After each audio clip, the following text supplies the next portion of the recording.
আসসালামু আলাইকুম, welcome to recipe and beauty care channel থেকে। আজকে আমরা দেখব টমেটো ভর্তা রেসিপি।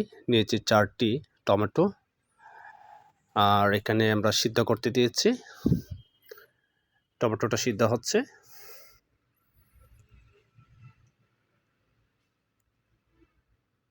এটি অত্যন্ত স্বাদের একটি রেসিপি। অত্যন্ত স্বাদ, গরম ভাতের সাথে টমেটো ভর্তা খেতে অসাধারণ লাগে। আমাদের সিদ্ধ প্রায় হয়ে গেছে।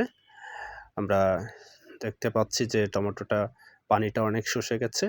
আমরা এখানে চামচ দিয়ে নেড়ে টমেটোর পানিটা যতটা সম্ভব বের করে নিব, এবং সেটা চুলার আছে মিডিয়াম আছে আস্তে আস্তে পানিটা শোষণ হয়ে যাচ্ছে। পানিটা শোষণ হওয়া পর্যন্ত আমরা অপেক্ষা করব। মোটামুটি হয়ে গেছে। অল্প কিছুক্ষণের মধ্যেই সেটা আমাদের ফাইনালি সিদ্ধর কাজ শেষ হয়ে যাবে। যাই হোক, টমেটো ভর্তা যা মানে বলার অপেক্ষা রাখে না যে এটা এতটাই সুস্বাদু। এটা আজকে আমরা যেটা দেখব, শিখব, প্লাস অত্যন্ত সুন্দর দেখাচ্ছে। খুবই লোভনীয় একটি খাবার। এরকম লোভনীয় খাবার, গ্রামীণ খাবার, বাঙালির খাবার স্বাদ পেতে আমাদের চ্যানেলের সাথে থাকবেন।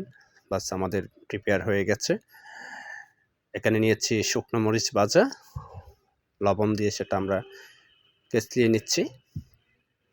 ভালো করে কেচলিয়ে নেব মরিচটা লবণের সাথে। বাস এবার আমরা এখানে পেঁয়াজ কুচি অ্যাড করব।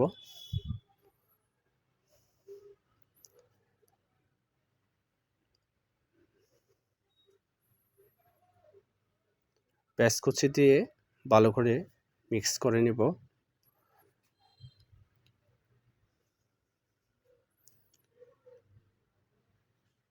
টমেটো ভর্তা, এটা গরম ভাতের সাথে খেতে অসাধারণ। বাস আমাদের এখন দিয়ে দিচ্ছি সরিষার তেল। সরিষার তেল দিয়ে আরেকটু মেখে নেব।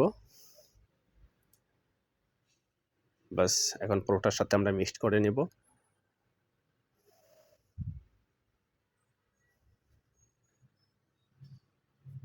এরকম স্বাদের রেসিপি, ভর্তা রেসিপি, স্বাস্থ্যসম্মত যে কোনো খাবারের রেসিপি পেতে আমাদের চ্যানেলের সাথে থাকবেন। সবাইকে সেই অনুরোধ থাকলো, আমাদের চ্যানেলটা সাবস্ক্রাইব করে দেবেন। বাস আমাদের ভর্তাটা তৈরি হয়ে গেছে। গরম ভাতের সাথে পরিবেশন করলে খেতে অসাধারণ লাগবে। এমন রেসিপি পেতে আমাদের সাথে থাকবেন। ধন্যবাদ সবাইকে। ভালো থাকবেন সবাই। আসসালামু আলাইকুম।